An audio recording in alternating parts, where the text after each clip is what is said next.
السلام عليكم ورحمة الله وبركاته. ازيكم يا حبايبي، عاملين ايه؟ هنعمل مع بعض النهاردة الفراخ المشوية. جمعة مباركة عليكم يا حبايب قلبي وعلى اولادكم وعلى حبايبكم. هنبدأ مع بعض ان شاء الله، نشوف هنعمل ايه. يلا نشوف مع بعض هنعمل ايه. ما شاء الله الحاجة تحفة وجميلة. يلا نبدأ مع بعض، نصلي على الرسول ونبدأ كده. طبعا كان ابو احمد واقف ولعنا الفحم واقف يشويها. هنقوله على التتبيله ده. انا كنت تبلتها، حطيتها في التتبيله ليله كامله، حطيتها في التلاجة.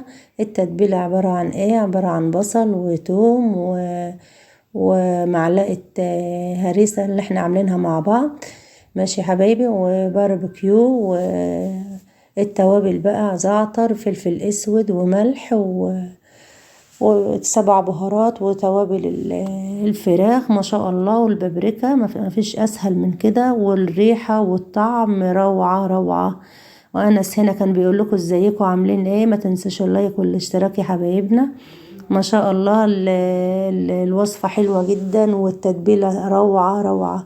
وعملنا جنبها طبعا الرز البسمتي. ابو احمد كان حطه لنا، سواه قصدي قبل ما يطلع على السطح. احنا كده بنعمل على السطح بتاعنا كده. ما شاء الله ولا قوة الا بالله.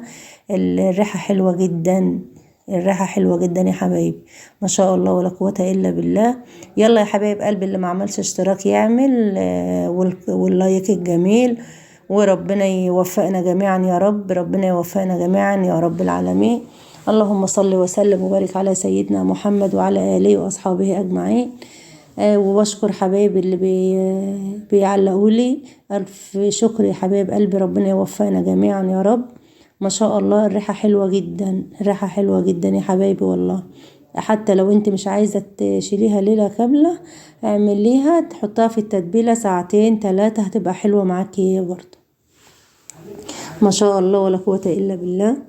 انا كنت كده بقى سبتهم فوق اسراء وبابا، ونزلت انا عشان اعمل الطحينة ونعمل السلطة. عملنا طبعا السلطة كده، كانوا ما شاء الله خلصت، وكده بنعبيها في الفويل ها. وانا ظبطت بقى التراويزة تحت، وما شاء الله ولا قوة الا بالله، كانت حلوة جدا.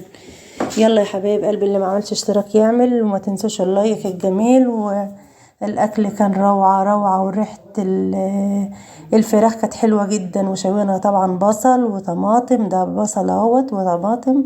ما شاء الله ولا قوة الا بالله. واسيبكم في رعاية الله وامنه، ويا رب اكون ضيف خفيف عليكم يا حبايب قلبي، وفي رعاية الله يا حبايبي.